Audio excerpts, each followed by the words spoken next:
At the very beginning of 2021, Nintendo delisted over 200 DSiWare games without warning. In case they pull something like that again in 2022, I'm buying all the good DSiWare games while I still can. Now, a word of warning, this video is just going to be me buying the games, not playing them. I'll be doing that much later down the road. So buckle up for a trip down memory lane, and I hope you enjoyed the eShop music for the brief moments that it was here because I'm removing it from the rest of the video.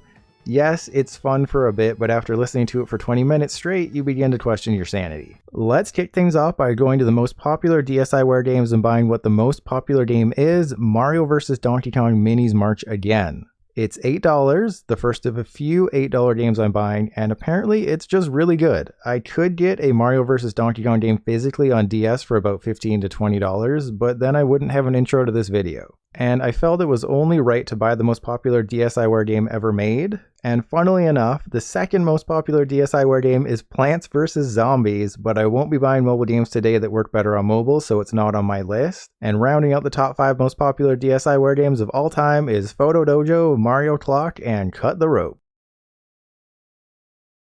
What you'll notice right away when buying DSiWare games is that they save to the system memory. You're probably asking yourself, well, why don't I just put an SD card into my 3DS?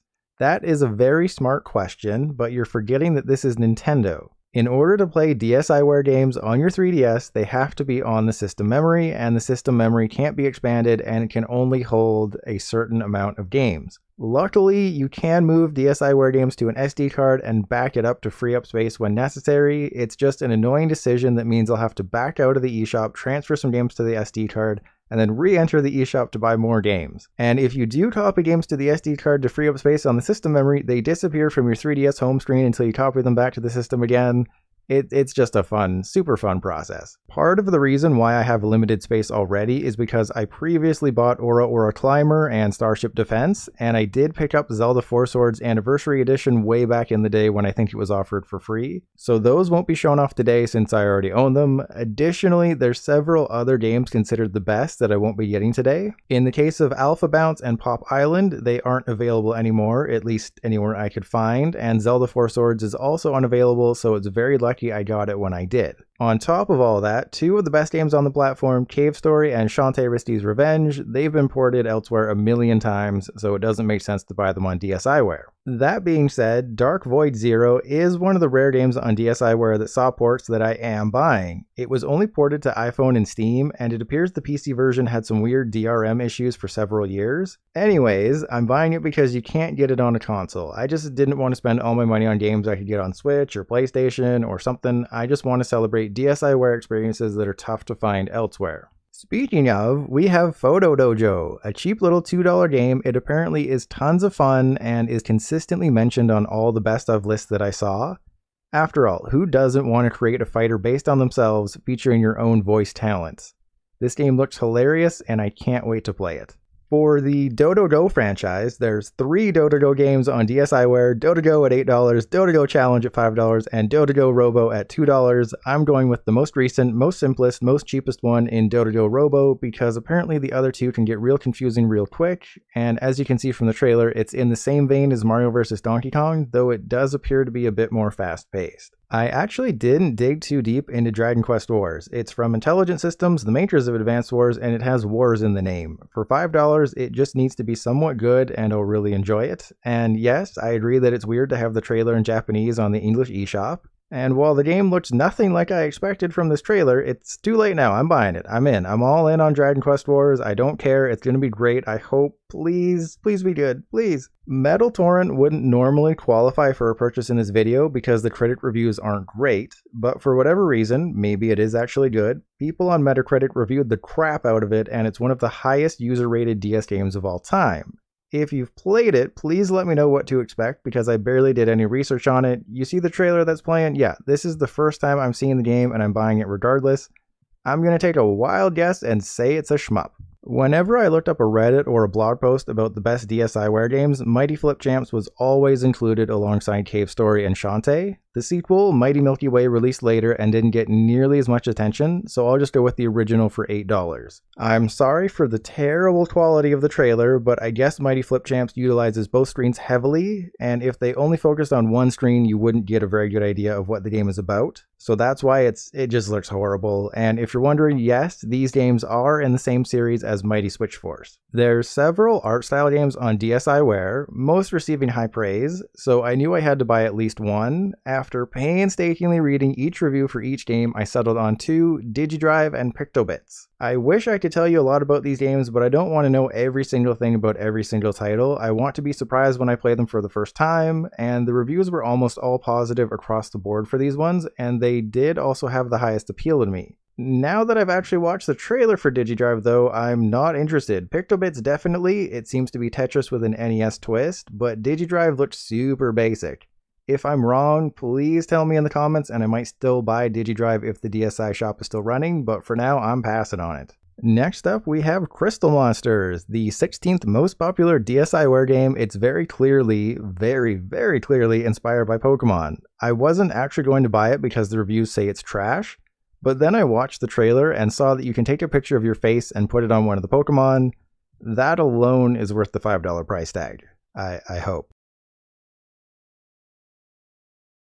Another $5 game I probably shouldn't be buying is Warioware Snap. Apparently it's super bare bones and can be beaten faster than an episode of The Simpsons, but I've played every other Warioware game ever made, so it kind of feels like I have to get snapped, even though it's probably the worst $5 I'm going to spend today. But hey, Crystal Monsters or Warioware, we'll see who battles it out for the worst $5 I spend. At this point, I took a break and unwrapped all of my games. Something interesting I discovered is that the icons for DSiWare games are animated. My other games for 3DS aren't. Is that exclusive to DSiWare games? If so, that's pretty cool, but it'll get super annoying super fast if I linger on the screen any longer, so at the end of the video I do put them into a folder. When I got back to the grind, I decided to just blast through some games because I didn't want to bog you down going through the full trailer of every single game, so I'll quickly highlight some of the other games that I bought. For the $2 ones, there's Bird and Beans, a cute little game that looks like Space Invaders but with a bird and some beans. But when I went to buy it, Nintendo told me it was previously included in WarioWare for Game Boy Advance. Since I'm in the Ambassador program, I already have the first WarioWare game on my 3DS, so I guess I'm keeping that $2 as well. It's like Nintendo doesn't want my money or something. Next up is Escape Go, a really interesting looking game where, you guessed it, you must escape. It's a very spot on name. But you do gain psychic powers along the way, leveling the playing field between you and your pursuers. I'm really excited for this one, and I mean, maybe it's like Among Us, but with superpowers? That could be pretty cool, maybe? And for the final $2 game, we have Spotto. While you watch the trailer, I will read an excerpt from the description. Ill-behaved ghosts have kidnapped Chicky Wow Wow, President Wow Wow's daughter. That alone is worth buying the game in my opinion. And the added bonuses of Intelligent Systems being the developer and this looking like a vertical Angry Birds make me want it even more. For the $5 games, I bought a Tapas Trail, which gives me Phantom Hourglass vibes or maybe Kirby Canvas Curse vibes, the whole game being controlled with the stylus. Either way, it looks good. And if you're having trouble reading the text that shows up in these videos, I'm in the same boat as you. I'm watching them on the 3DS screen itself and not blown up on my computer screen, and they're so far away. The quality is terrible. It's absolutely horrible. Castle of Magic is a dual screen platformer that uses the system's camera to take a picture of a certain color, allowing you to transform based on that color. I'm a little worried it won't have many levels, but hopefully I'm proven wrong. Chronos Twins sounds like an RPG, but it's actually another dual screen platformer, except gameplay happens on both screens at once. There seem to be massive frame rate issues in the trailer, but maybe that is just the video and not the game itself.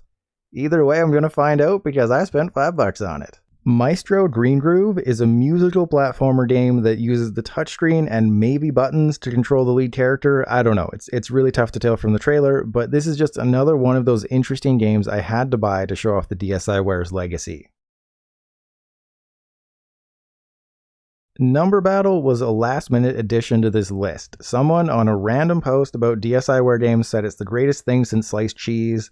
Whoever you are, random person, I'm entrusting you with my $5. Please don't disappoint me. Also, why don't trailers use both screens? It's so counterintuitive to switch everything to the top screen. Why not just use both screens?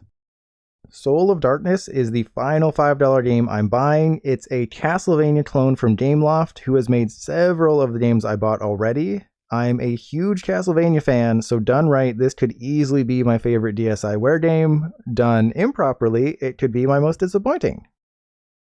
For the most expensive games on DSiWare, coming in at $8 each, I bought two more, Xscape and Zenonia. Xscape is a tank game thing, I don't know. It's from Q Games, who made lots of DSiWare games, and for an $8 game, you think the trailer would have a bit more to it, but I'm taking a chance, spending my $8, I'm entrusting people on Reddit and the internet who I've never seen, who have no stakes in my money. Hopefully, strangers on the internet are trustworthy. The final heavy hitter today is Zenonia, a top 15 most popular game on DSiWare. It's a classic action RPG where barely clothed people fight each other. I couldn't include the first 40 seconds of this trailer because of the questionable content, but apparently it works because the game is super popular, so I guess that kind of advertising still works today.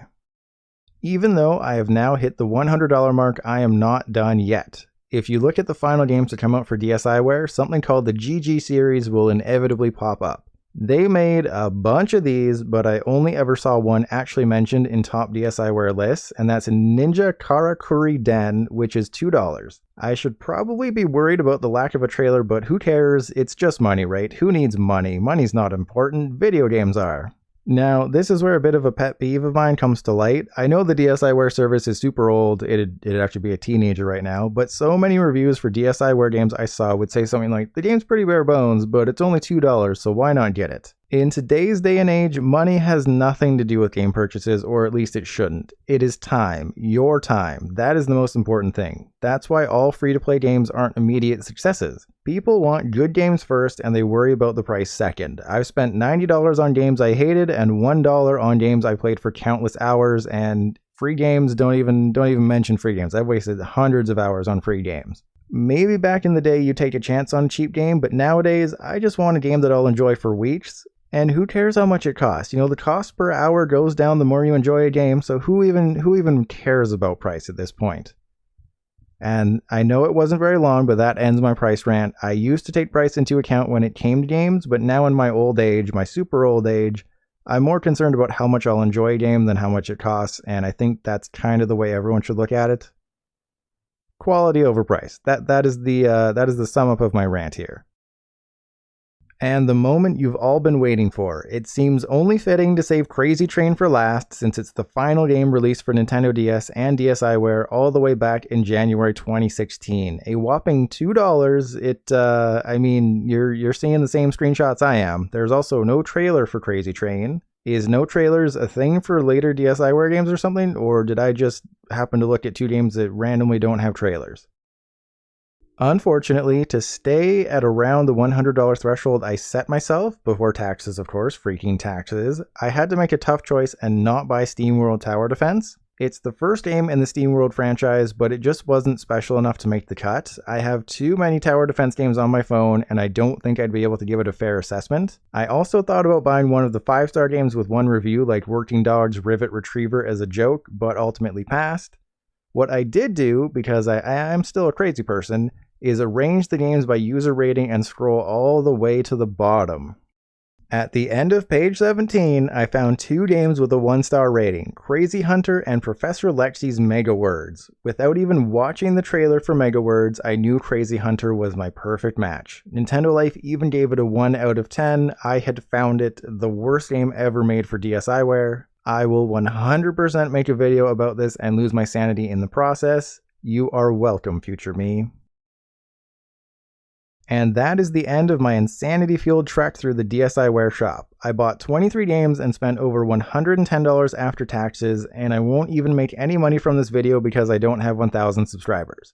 Yes, I have regrets. What you're seeing right now on screen is a list of all the games I bought in case you want to buy some for yourself, assuming the DSiWare shop is still up and running when you watch this. And one thing I did find out just randomly while I was editing this video is that you do earn gold points from DSiWare game purchases on the 3DS eShop. I'll leave a link below to the video where I talked about earning gold points for games, But essentially, to earn gold points on 3DS games on the eShop, you do have to link, I think, your Nintendo account to your Nintendo Network ID. I don't know. I'll leave a link in the description, and it'll help you earn at least 5% back on your purchases, which is better than nothing. I was very surprised to open up my gold point wallet and find an extra, I think, $6 in there. So that was a nice surprise. You do earn gold points from DSiWare purchases. If there's any games you think I missed and absolutely have to buy, let me know in the comments. Or if you have any fun stories about your time with DSiWare games, tell the world.